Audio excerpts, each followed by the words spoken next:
Amados irmãos, na carta aos Efésios, Paulo vai fazer três citações sobre apóstolos e profetas. Primeiro vai estar no versículo 20, que vai dizer que a igreja ela é edificada sobre a fundação do apóstolo e profetas. Na segunda citação vai estar no 3:5, apóstolos e profetas. E a terceira citação vai estar no versículo 4, no versículo 11. Nos dois primeiros vai ser assim, apóstolos e profetas. Esses profetas são os profetas do Antigo Testamento. Muitas pessoas elas acreditam de fato é uma crença aceita que esses profetas estão falando dos profetas da Antiga Aliança, os profetas representam a Antiga Aliança e que os apóstolos representam a Nova Aliança. Então a igreja ela é fundada sobre o alicerce, sobre o ensinamento do Antigo Testamento, sobre o que os profetas profetizaram sobre Cristo, né? E sobre os ensinamentos apóstolos, né, que passaram para a igreja os ensinamentos do nosso Senhor Jesus Cristo.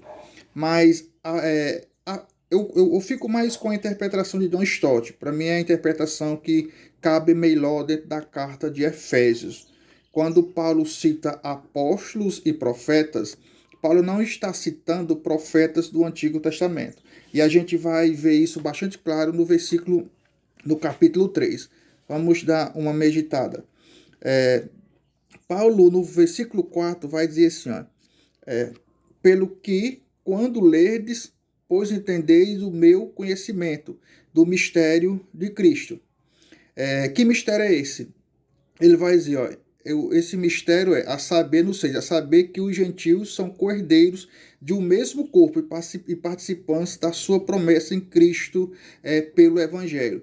Ou seja, o mistério que estava oculto era que tanto os judeus quanto os gentios, eles fariam parte de um único corpo por intermédio de Cristo. Que Cristo ele não viria somente para resgatar pessoas da nação de Israel. Então esse é um mistério que estava oculto, mas aos apóstolos foi revelado. Só que olha o que diz o versículo 5. O qual, noutras épocas, não foi manifestado aos filhos dos homens. O que? Esse mistério não foi revelado aos filhos dos homens. Que judeus e gentios fariam parte de um único povo em Cristo. Aí ele começa.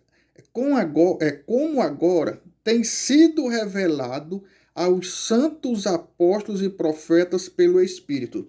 Olha, ele diz, olha, não foi revelado a nenhum dos filhos dos homens no passado. Aí ele vai dizer, como agora, naquela época de Paulo, tem sido revelado aos seus santos apóstolos e profetas.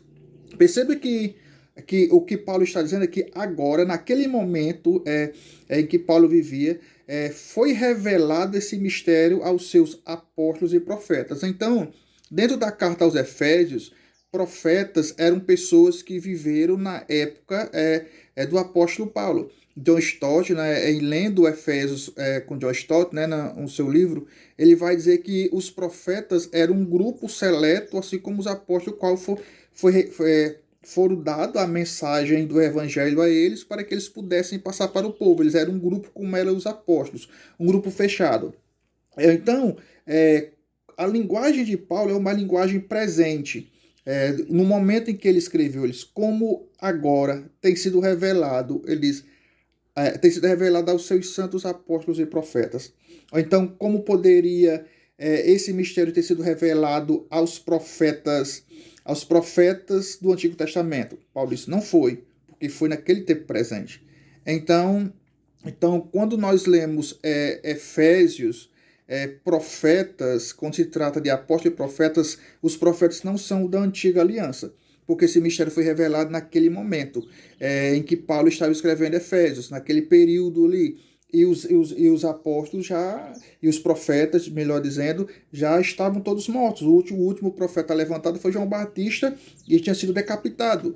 Então, os profetas, a linguagem que Paulo usa e que é uma interpretação que John Stott usa, é que esses profetas são um grupo, como os apóstolos eram, que foram incumbidos de levar a mensagem do Evangelho. Então a igreja ela é alicerçada sobre os ensinamentos dos apóstolos e dos profetas, não dos profetas do Antigo Testamento, mas de um grupo seleto que foi levantado para guardar e passar adiante a mensagem de Deus.